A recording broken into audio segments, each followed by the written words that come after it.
Hello, my name's Linda Wiley and I'm a declutterer with tidyrooms.co.uk, and I have a tip for you on what to do with all the things that your children often bring home from parties in their party bags, or from a Happy Meal, or from children's magazines, or maybe just from the pound shop, and you've nipped in and you've bought them something to occupy them. What do you do with it when you get home? Well, my children have a set of 3 drawers just like this. And I'm going to use these drawers to show you the 3 stages of how to organise all these bits and bobs so that they are kept out of the way, but so the children can also find what they want when they're looking for it, and you're not treading on it on the carpet. So first of all, let's look in the top drawer.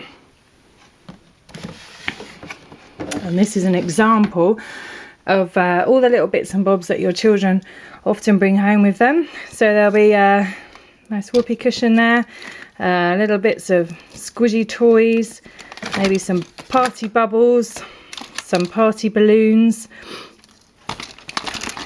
There's a spinning top in here, some balls, all kinds of little bits and bobs, party blowers, plastic toys, plastic watches, little plastic puzzles.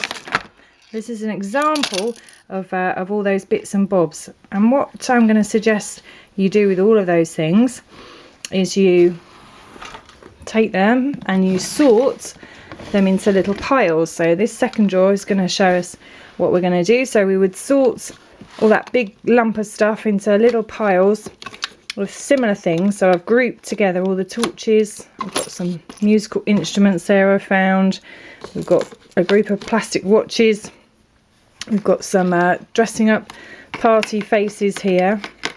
Group them all into piles, and now I can look at those things and decide what am I going to keep for my children to play with. Is anything broken? Can I get rid of it? Is anything good enough to go to the charity shop? Perhaps the children are bored of it. Now I've got my piles of everything that I'm going to keep. I now need to think about how I'm going to store it.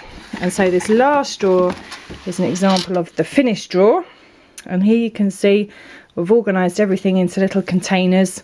I've reused some takeaway boxes for party bubbles.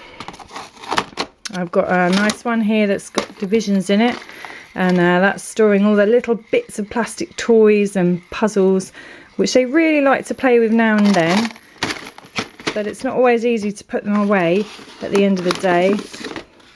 Here's an egg box which we've reused for bouncy balls, so they're all nicely tucked away there, but they're easy to find. And we've got some bigger toys here just tucked nicely down the side. So this drawer is an example of how all of these drawers will look once everything is sorted out. Nicely containerized, easy to lay your hands on, easy to find, but also easy to put away when they finish playing with them. And that's my top tip for sorting out your children's bits and bobs.